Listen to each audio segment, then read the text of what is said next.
So I'll try to explain and capture the essence of the last 18 months journey in probably less than 18 slides. That's going to be very hard, but I'll try. We are a brand which is trying to bring healthy, tasty, sustainable food choices without compromising on taste or quality.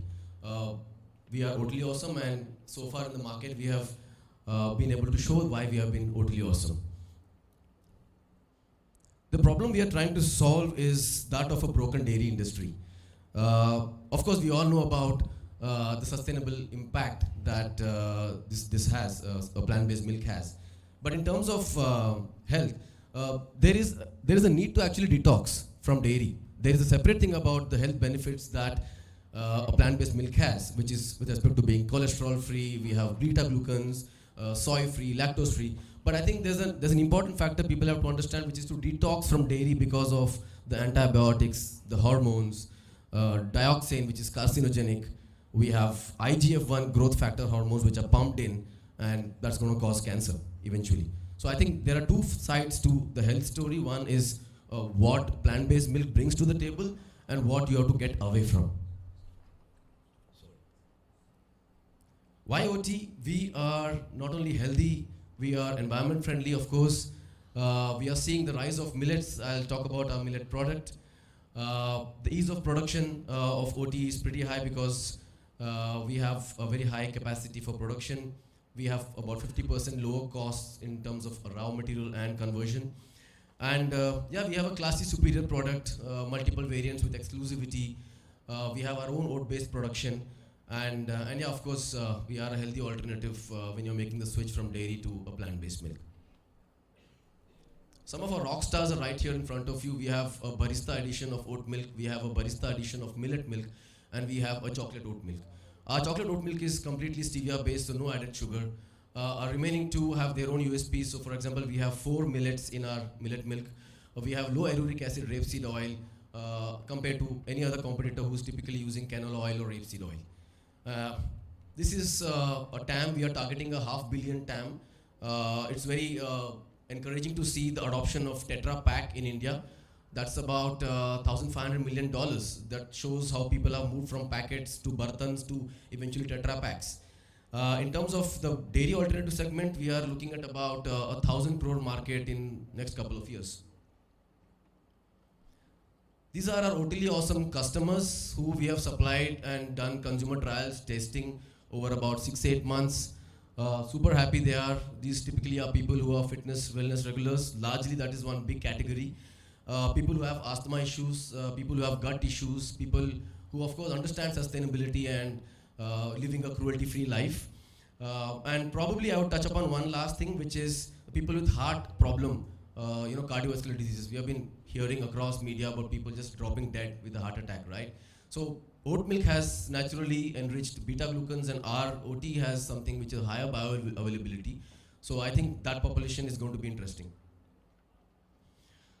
Google Trends have been very encouraging. We see a spike across all kinds of states. We didn't expect Uttarakhand, Goa and Haryana to have that kind of a desire to have oat milk, plant-based milk, which actually means that it's all across India. It's not that it's in pockets. The requirement for a plant-based milk or something like an oat milk is all across India. I think it has largely also risen since COVID, the need to panic and the need to see what to do next. Some of our ratings have validated these trends. We are pretty much rated 4+5 across our platforms, whether Amazon or Big Basket. I'm happy to share that none of these ratings have been rigged or staged by asking a friend to put it. We did think about that, but we didn't do it. Our Oatly awesome marketing strategy is very simple. India is a land where discounting does work. So initially increase the discounting so that you can increase adoption. Once you have adoption, you are able to provide economies of scale through the next batch and probably bring down the cost to that of a soy milk price. In terms of B2B, we have been quite active, so we have not selected one segment, we have gone both ways. In B2B, collabs have worked, and extending the schemes of B2C to B2B has worked. Some of our partners are on the screen, and I think to move inventory rapidly was very important for us. A bit of a traction story and some of our marquee accounts. I've had to literally shut down our Amazon because I could not fulfill the orders. We saw about a 350% growth month on month on Amazon. We've recently had a collab with Snackable, 17-18% customer repeat rate, and we've already sold 50% of our stock in 4 months or less. I'm an optimist and I'm a hustler always, so I keep hustling. This is the hustle I'm doing right now, trying to get more and more B2B accounts. This is our team, so I lead the growth strategy, BD. I have Vikas who takes care of the product entirely. Prashant takes care of the offline distribution. He's the backbone of operations.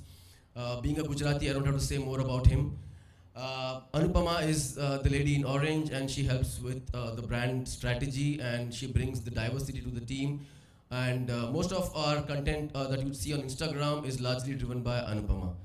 Those 4 are us. This has been our journey so far, from consumer trials right to the day where we have been pitching, growing the community. And yeah, so it's been a journey of about 18, 19, 20 months. And here we are with about a 300+% growth on Amazon and about 150% growth month on month overall sales. We have, I think, our last slide. Yeah, this is what we ask about a CR, and largely is going to go on the marketing, PR, and product supply chain management. A small portion goes into the salaries. We need a team. We're just 3 of us, and it's getting tougher day by day. We need to take on slightly higher value tasks and make sure that operations get stabilized. Yeah, so that's pretty much my end. We've seen some reviews all across different platforms. I was surprised that all are 5. I expected some 3, 4, something like that, but I don't know how all are 5. We can skip this one and probably go to this, yeah. So you can scan us, that's our Instagram. The email ID is pretty simple, ankush@ot.in. My number is right there, and you can of course feel free to reach out to us. Any query you have, would be happy to help.